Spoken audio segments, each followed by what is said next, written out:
Martin Asiedu Date. These are the headlines for the next 1 hour. News 360 Headlines is brought to you by Flamingo Paint, Pepsodent Charcoal and Pepsodent Herbal. EcoBank. Former President Nana Akufo-Addo urges all 5 NPP flag-bearer aspirants to prioritize post-election unity as peace pact is signed. And also coming up tonight, Arise Ghana protesters to formally present petition to U.S. Embassy officials in Accra on Friday, demanding Ken Ofori-Attah's extradition.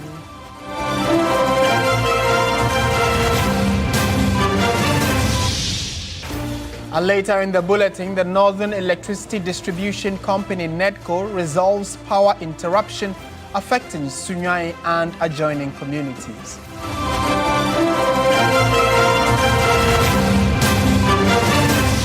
Later in business news, government challenges Association of Ghana Industries to lead nation's industrial transformation while pledging to provide supportive environment.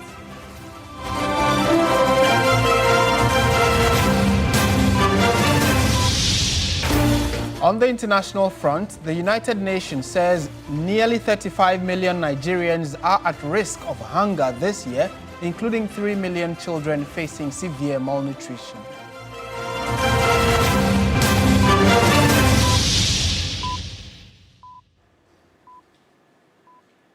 We always love to hear from you. It's a packed bulletin. Your messages are welcome on our various social media platforms. The news now in detail, and organizers of the 4-day Arise Ghana protest say they will present a formal petition to officials at the U.S. Embassy in Accra on Friday. The protesters embarked on a series of march around the U.S. Embassy on Thursday with loud music for the extradition of Ken Ofori-Attah. Here's a report by Christian Yali.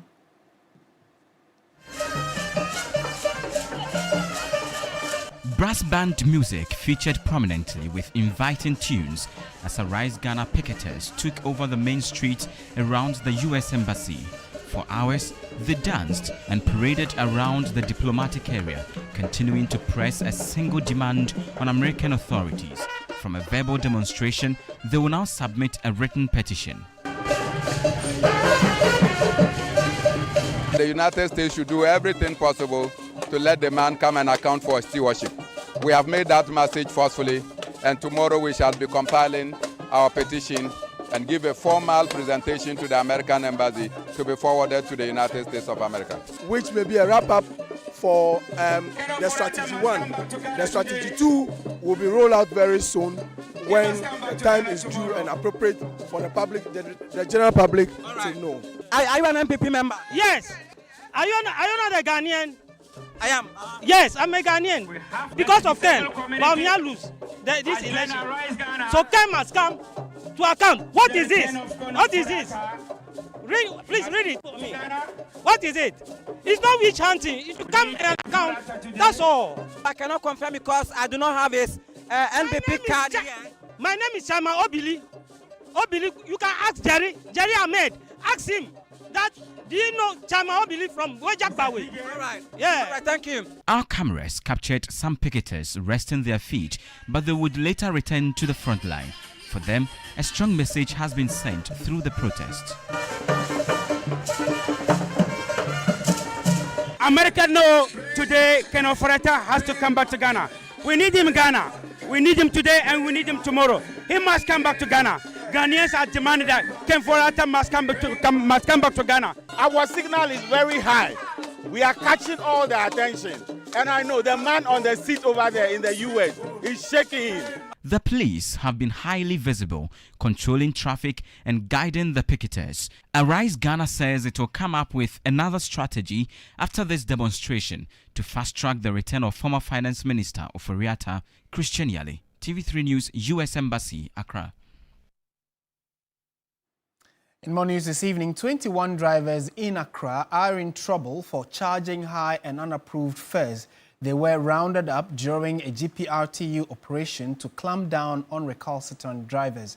The National Guard commander of the GPRTU, Dermond Ekorgezi, said that the operation, which will now be extended to the evenings, is part of a wider effort to tackle driver indiscipline in the city and enforce only approved fares.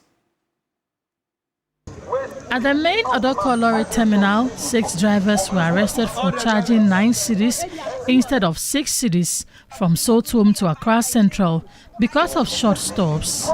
But the drivers would not have it and described the arrest as unjustified.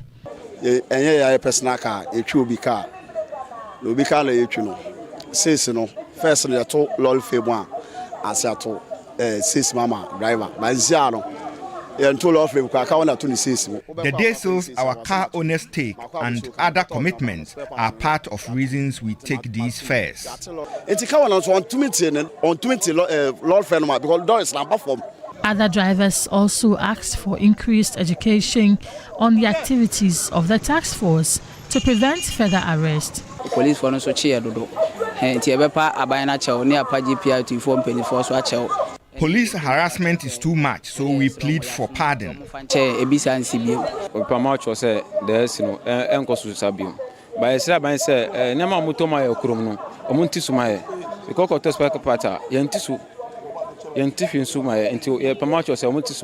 Some executives of the Odoko GPRTU cautioned their members to adhere to the union's regulations. None of these drivers are GPRTU registered, and that is why they are breaking the law. Congestion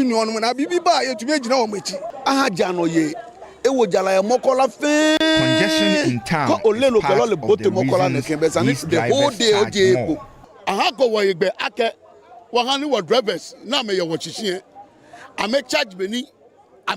We have not approved for any driver to charge these unapproved fares because they are not under any union. National Guard Commander of the GPRTU, Dermond Ekorgezi, says the operation will be extended to the evenings. We deploy the group into 3 departments. The first group starts from the first point, and then the second group will be at the middle, and then the third group at Odoko. Ours is to arrest and then hand over to the police, and then the police will carry on. We are coming. We are coming. We are all over. This evening, we are in a corner, but we will not alert them where we are coming. The GPRTU has warned that similar operations will continue across the city to ensure drivers adhere to regulations, protect commuter interests, and reduce disputes on public transport routes in Accra. The GPRTU Special Task Force is on the lookout. You may not know where their next stop is, but they will definitely fish you out if you fall at the wrong side of the law. Grace Hamajaman, TV3 News, Odoko Lorry Terminal, Accra.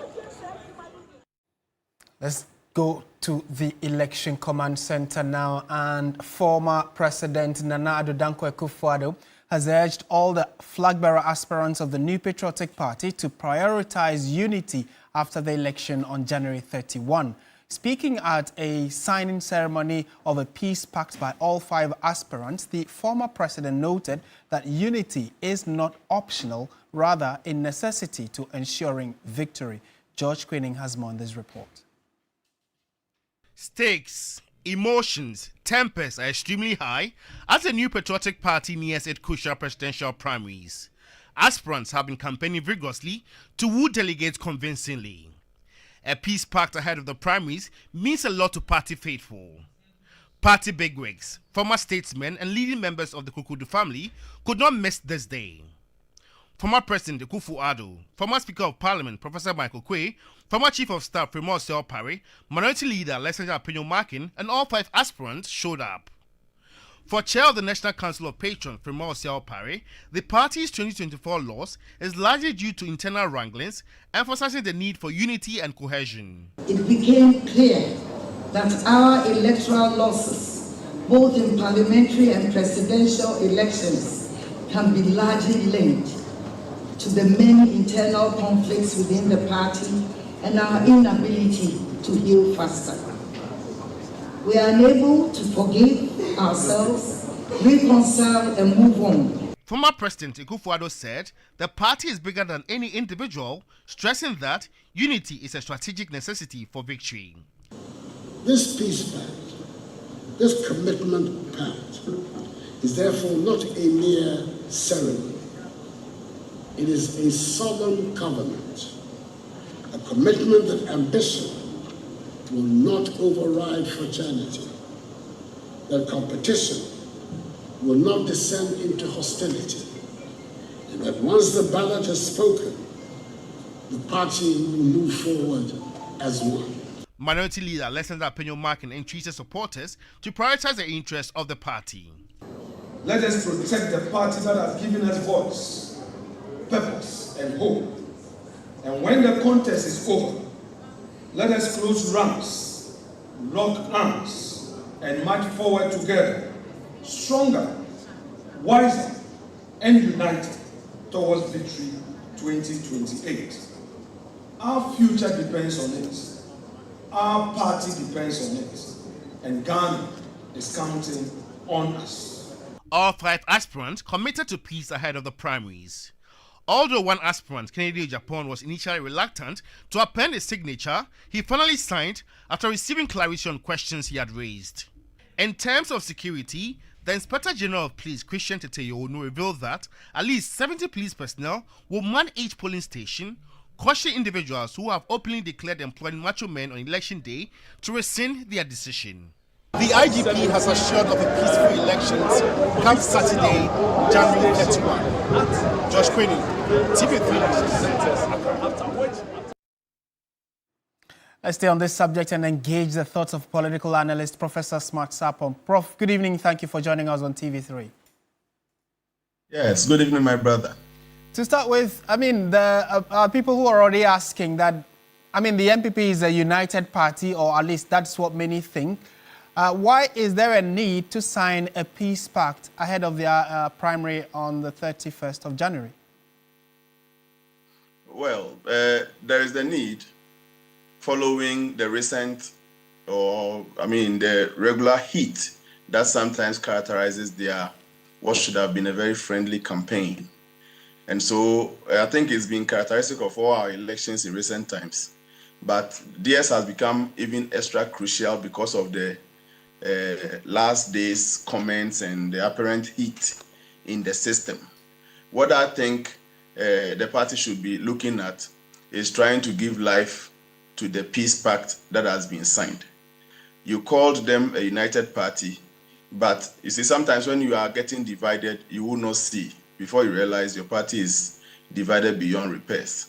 What started as a united party in the early 50s, gradually due to individual interest, is beginning to break down, and they need to open their eyes. If not, by the time they realize the party is degenerated beyond repairs. And this symbol they've marked today, at least should awaken whoever has forgotten the need for unity. Right. Even after your unity, you still would have to face the might of the NDC in an election. So what happens if you do not have the unity, the first step towards you becoming competitive? So it's very important. How do you translate, or how do they translate what they have done in terms of the signing on paper to reality on the ground when they are actually campaigning, where, you know, like you're saying, emotions are heated? So today, the stem, the roots of the various stakeholders, the 5 stakeholders, have gone to sign.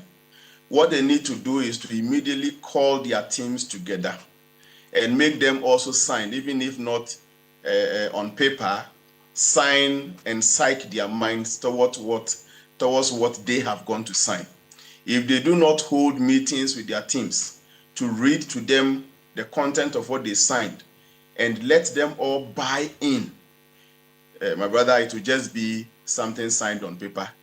Somebody somewhere at perhaps constituency A who hasn't been briefed about the content of this peace pact and buying into it will be there misbehaving contrary to the terms of the pact they have signed. So it is very important that tonight, or if they've not done that, tomorrow, they meet all their teams, get them to buy into what you as the leader have gone to sign, and let them be committed to abiding by it. If not, you would say, I have signed, I will abide by it, but the people will be committing those dirty things in your name. Right. And it will make the entire signing quite a wasteful adventure. Right. Prof, thank you for your time this evening, Professor Sapong. I will be engaging you more. With just 9 days to that all-important primary, your election command center will be keeping you in the loop. Thank you. In more news tonight, President John Mahama has warned that Africa remains trapped in what he describes as a triple dependency, a situation he says continues to undermine the continent's sovereignty and development.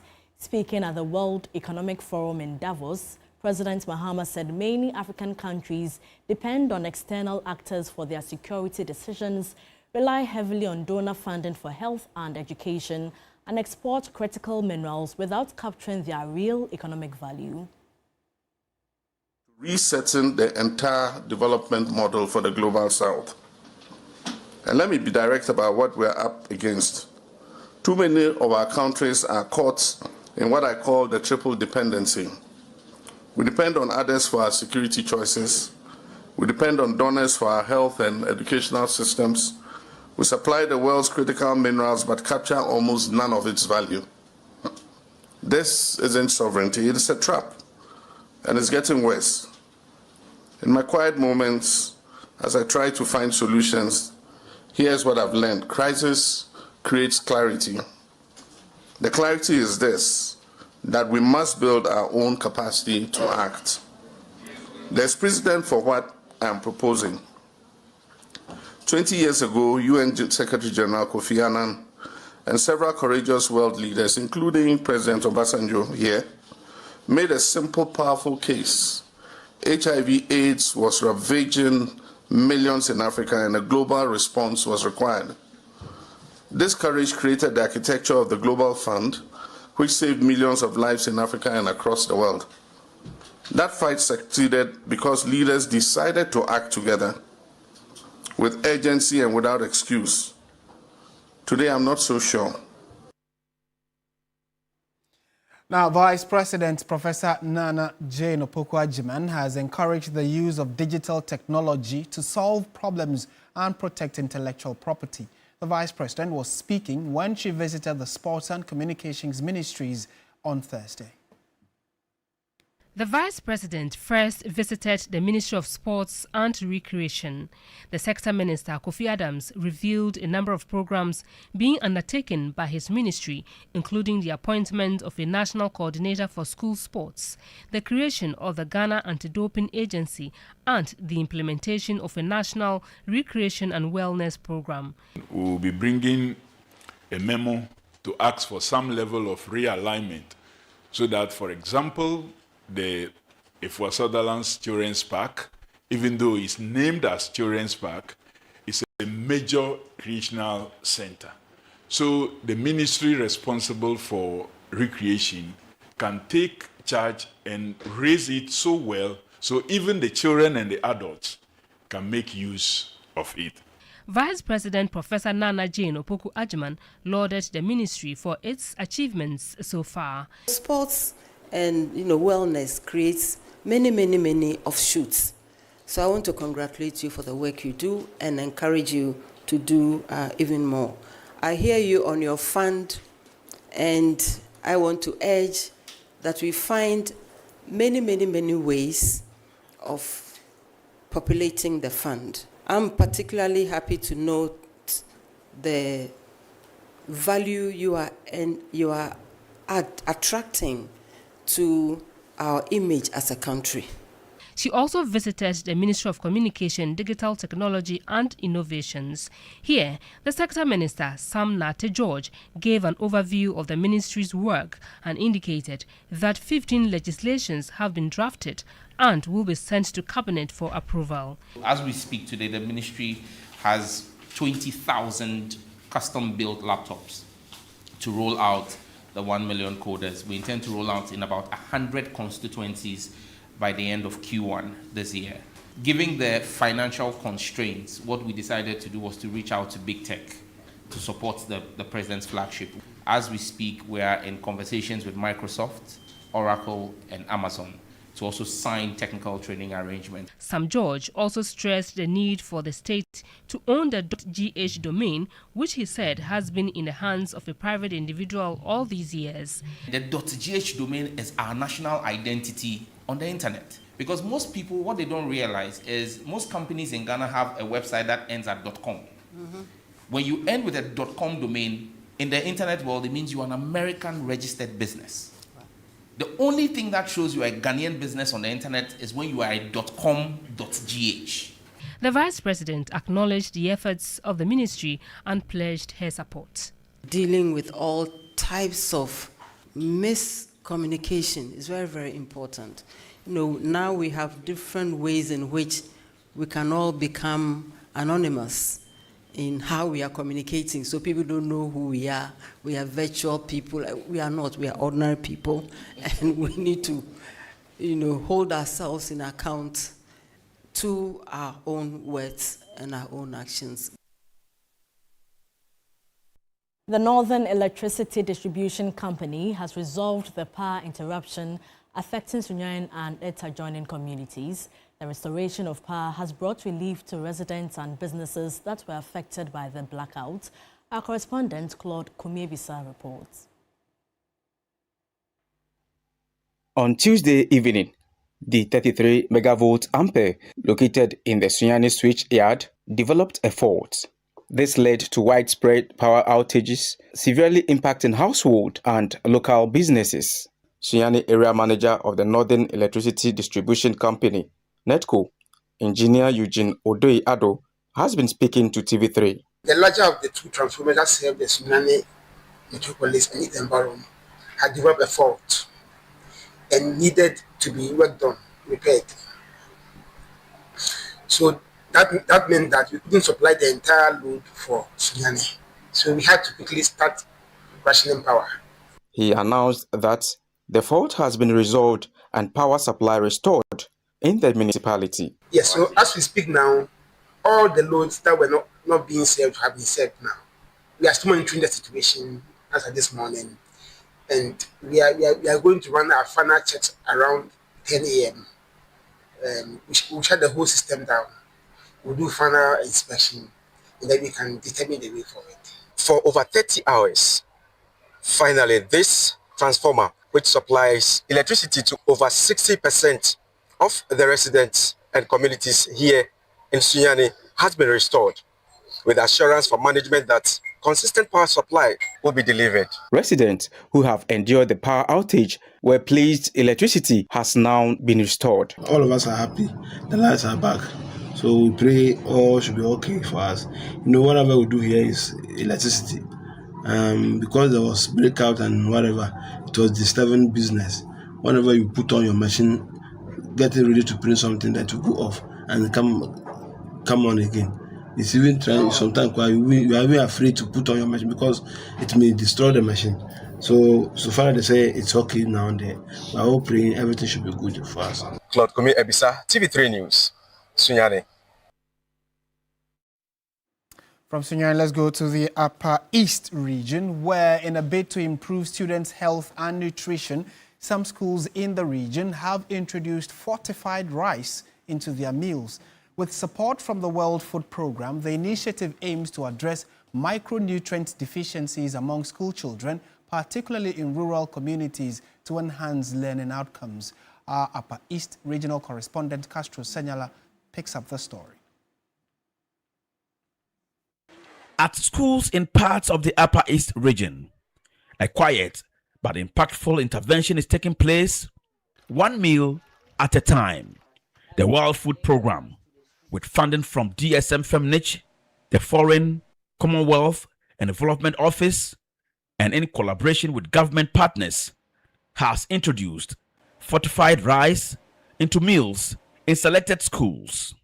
The initiative is being implemented in partnership with the Ghana School Feeding Program, the Ghana Education Service, the Food and Drugs Authority, and the Ghana Health Service.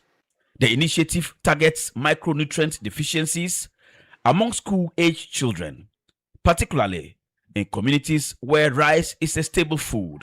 Through the addition of essential vitamins and minerals, the fortified rice aims to improve students' health, boost school attendance, and enhance learning outcomes. The Bolgatanga Boku Navrongo Farmers Cooperative Union Limited, located at Bogorogo in the Bongo district, is playing a critical role in this program. The cooperative has received and installed rice fortification equipment supplied by the World Food Program as part of a broader investment in local production capacity. The equipment enables local millers to blend fortified rice kernels with locally produced rice, ensuring a sustainable supply chain rooted in community participation. When this project, the fortification project, came in through WFP, we are able to produce all year round. That one alone has helped the women to improve their income level.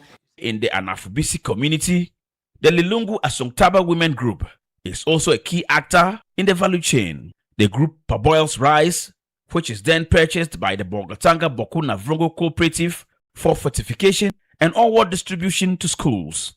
For these women, the program is not only improving child nutrition, but also creating economic opportunities and strengthening livelihoods. The time we were doing the farming, we were facing challenges about our children's fees and then ingredients to cook even in the house. But since we started the rice parboiling, it has helped us, because with that one, when we do it and the normal came to buy, it even help our children's school fees and then. The fortified rice eventually finds its way into school kitchens. Under the pilot phase, more than 157,000 students in public schools are being targeted nationwide, with additional reach in low-fee paying private schools in deprived communities across northern Ghana. The Our Lady of Lourdes School in Navrongo is one of the beneficiaries of the World Food Program intervention. I used to have itching eyes, but these days, no, it's gone because of the fortified rice. Since we started eating it, it's very good. You can even store some from afternoon to evening and still take it. Beyond nutrition, the World Food Program is also supporting systems that enhance accountability, including digital reporting platforms, school implementation committees, and expanded networks of trained food retailers. Castro Sinyala, TV3 News, Upper East Region. From the Upper East region, the Chief Justice Paul Bafo-Boni has called on newly sworn-in circuit court judges to exude integrity, competence and independence on the adjudication of cases and delivery of justice. 52 circuit court judges comprising 40 magistrates and 12 lawyers were sworn in by the Chief Justice on Thursday. According to the Chief Justice, the composition of the new circuit court judges reflects the inclusive and merit-based approach of the judicial service to judicial appointments. This approach values institutional experience, professional excellence, and proven integrity. Addressing the newly sworn-in judges, the Chief Justice Paul Bafo-Boni urged them to ensure that they do not abuse judicial authority. As you transition from the role of advocates to that of an impartial arbiter, I urge you to remember that judicial authority is not asserted through eloquence or persuasion, but through restraint, fairness, and fidelity to the law. Any abuse of judicial authority erodes public confidence and undermines the very foundation of the rule of law. You must be guided by three enduring pillars: integrity, competence, and independence.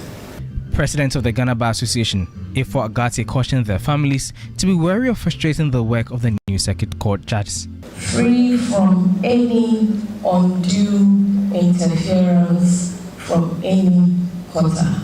So this goes to those around us, including family members, including friends, including the people that we've lived with for a while. Please, let's pray for our newly appointed circuit court judges. Let us leave them to stay with their God to direct them in all that they do, so that we'll be proud of them in the years to come. The newly sworn-in Circuit Court judges consisted of 37 women and 15 men. The General Overseer of the Action Faith Chapel International, Archbishop Nicholas Duncan Williams, has been speaking about gender and relationships. Here are excerpts of a yet-to-be-aired interview on New Day tomorrow with Cookie T. People should understand that marriage is not just love or looks, but it's responsibility. And it looks like everybody is preparing for the wedding or for the engagement, but we don't prepare for after the marriage, after the wedding day. Boys are dependent, but men are independent. So if you are not a man, means you are not responsible. You haven't planned, saved, prepared. You are not qualified to marry. It's just a word in passing, because you know of a truth that if you really want to have a wedding today, as we all know and understand, you need more than 100,000 anyway to do a wedding. What I was trying to prepare marriage, you need to prepare, like Archbishop said. So you had 100,000. Oh, I had enough. Yeah, I had enough. All right, so stay with us. That interview will be aired tomorrow on New Day, so you do want to make a date to get the full juice of what he has been saying. Stay with us. We have business, sports, and entertainment coming up.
Hello, good evening. Welcome to the business segment on News 360. I'm Minu Aful.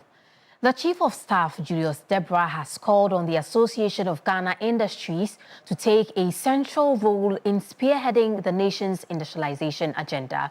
Speaking at the investiture of the newly elected AGI president and executive members in Accra, Deborah emphasized that the private sector remains the primary engine for economic growth. The Chief of Staff challenged the Association of Ghana Industries, AGI, to move beyond traditional boundaries and champion innovative efforts that will position Ghana as a manufacturing hub in the sub-region. During the investiture ceremony, Julius Deborah reaffirmed the government's dedication to fostering a business-friendly environment. Government is therefore pursuing reforms to improve the business environment, streamline regulations, expand access to finance for SMEs, and invest in critical infrastructure such as energy, transport, and digital transformation as key enablers. But policies alone will not transform our economy. What will make the difference is execution, and here AGI has a critical role to play. The new era of leadership of the AGI is led by Dr. Kofi Nsiapoku, a renowned pharmacist and industrialist. During his investiture ceremony, pharmacist Nsiapoku outlined a bold vision for inclusive industrial growth aimed at transforming Ghana's economic landscape. Inclusive industrial growth is non-negotiable. We will place strong emphasis on supporting small-scale businesses, women in business, and youth enterprises. We will provide targeted training to build operational capacity. We will offer technical support to improve manufacturing processes. We will support access to local and international markets, and we will also seek concessionary financing options to ease the burden of high bank interest rates. A veteran of the manufacturing sector and founder of the Kina Pharma Group, pharmacist Nsiapoku sees Dr. Humphrey Ayimdake. Central to his administration's agenda is a support of small and medium-sized enterprises, SMEs. Away from that, the Chamber of Oil Marketing Companies, COMAC, has reaffirmed its unity and commitment to the industry following the decision by Star Oil Limited to suspend its membership. In a statement released on Thursday, January 22, 2026, COMAC acknowledged the self-suspension of its member, noting that while it respects the rights of individual companies to make independent decisions, the Chamber remains strong, united and unwavering in its mission. The rift follows a deepening disagreement over the National Petroleum Authority's price floor policy. Despite the departure, COMAC has pledged to continue its dialogue with the industry regulator and all stakeholders. The Chamber emphasized its role in fostering a fair and inclusive environment for the remaining 200-plus oil marketing companies.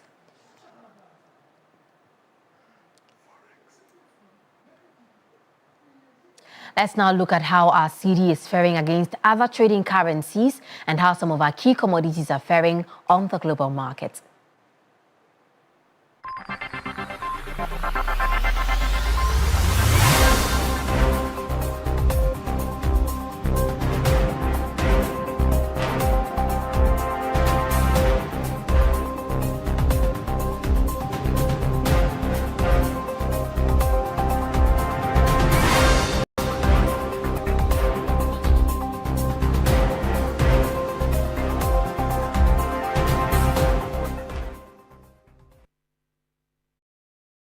For Business Tonight on News 360, I am Minu Afo. Stay with us for more stories.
Hello, good evening, and welcome to the sports segment here on News 360 with me, Oreku Ampofo.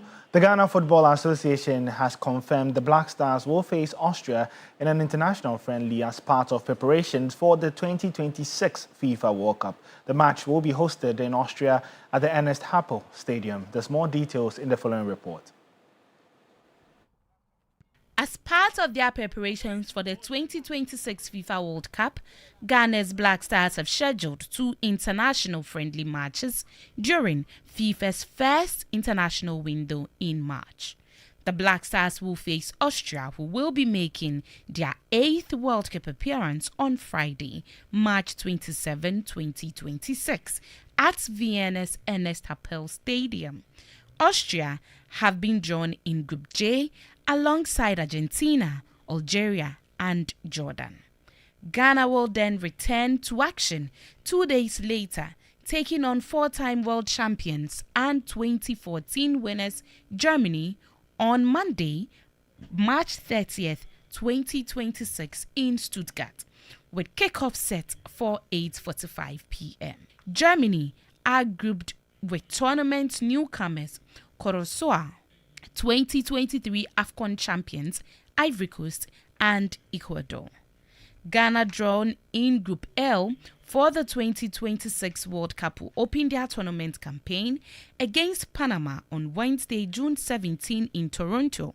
They will then face England in Boston on June 23rd before concluding the group stage against Croatia on June 27th, 2026.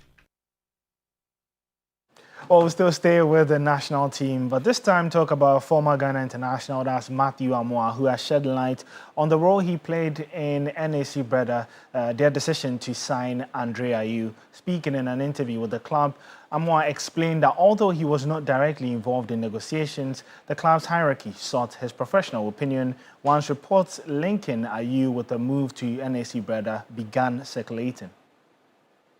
Rumors that, it's because of me, that's why Andrew was here. Of course, maybe I can say it's because of me, because he watched also my video where I played for NAC and the respect that they have for me.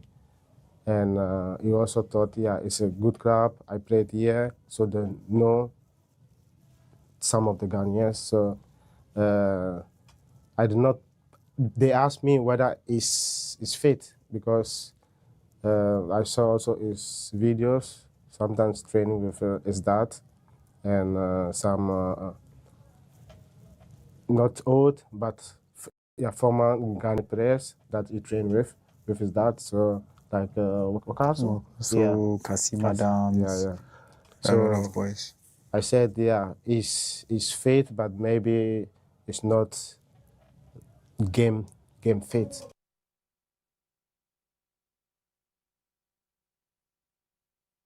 Well, before we go, some news for Manchester United fans, because the club have announced that midfielder Casemiro will leave the club when his contract expires at the end of the season. The 33-year-old joined from Real Madrid for a fee around £70 million in 2022 and has made 146 appearances so far, scoring 21 goals.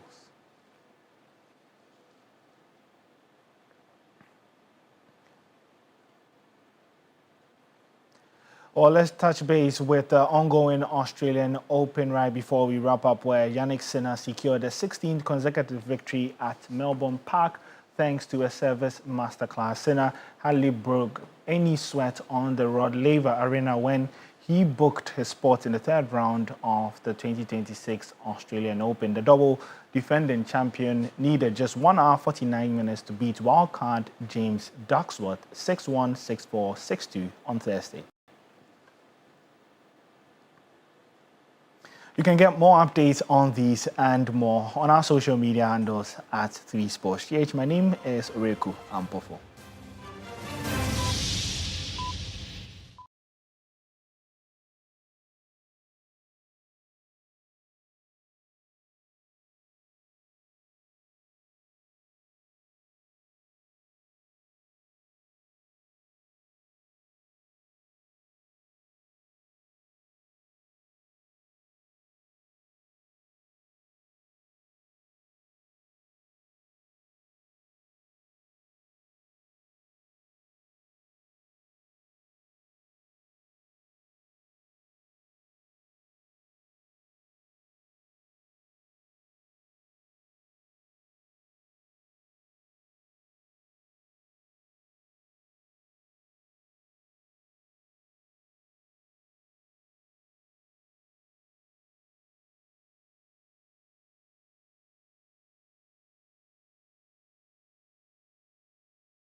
Entertainment.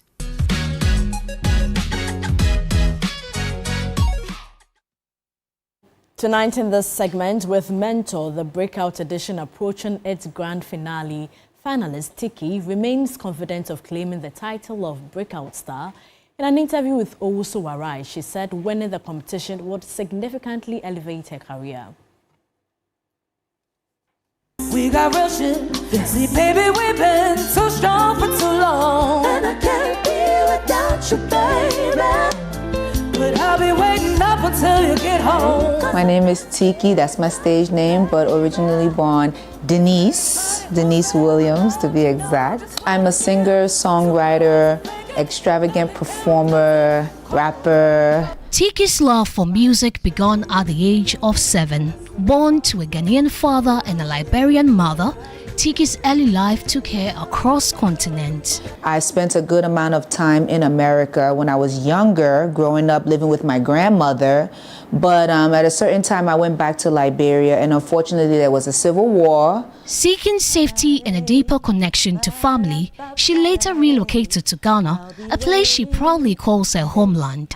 Before her mentor journey, Tiki had already tested her talent on other reality platforms, including Project Fame and Vodafone Icons. Initially hesitant about joining Mentor, she eventually took a leap of faith. I used to think that Mentor was all about, you have to be rooted in the Ghanaian culture more than anything. So I was like, I'm going to be so out of place there. Maybe they're not going to accept me and all that. She describes Mentor as a remarkable journey of growth, crediting the competition for teaching her resilience, musical discipline, and self-belief. I got a question for you. See, I already know the answer. I've done a couple of reality shows before. I did Project Fame, and then I also did Vodafone Icons, which I emerged as the winner, by the way, but with a group.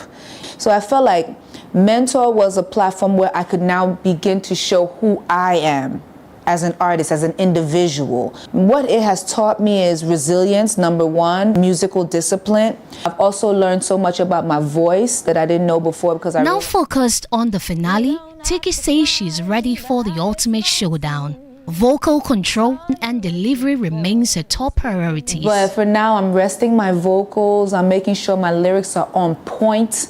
I'm making sure that my delivery is on point. So I'm standing in front of the mirror. I'm rapping to myself. I'm singing to myself and imagining myself on the stage in National Theatre, making sure I attend to every section. Even the guys above, they're going to feel me, guys. You know what I mean? Represent a significant boost to her career and a validation of her journey. On that night, I'm no longer a contestant. I'm a musician now. I'm an artist. So I'm gonna give them that. I'm not gonna give them, no, I'm coming to let you know I wanna be the breakout star because I deserve to be the breakout star. Yeah. I said, damn, baby, do you know who I am? He said he really don't care. I'm the number one fan. You see, I really don't talk, but I'm talking to you. He had me thinking it was crazy when he called me his bro. And on and on, and my body is lethal. He wanna wrap me up, beat me like a burrito.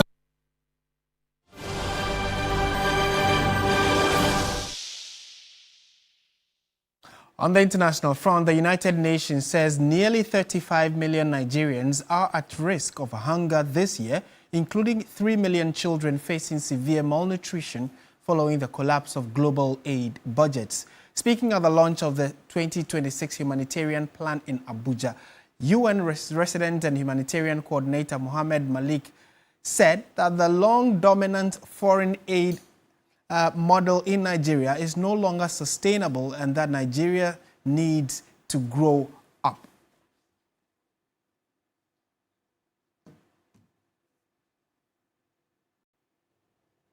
And that's how we bring the bulletin to an end. Thank you so much for watching. I am Martin Asiedu-Date. And I am Portia Gabodu. Join Alfredo Cancer at 10 p.m. for Ghana Tonight. Good evening.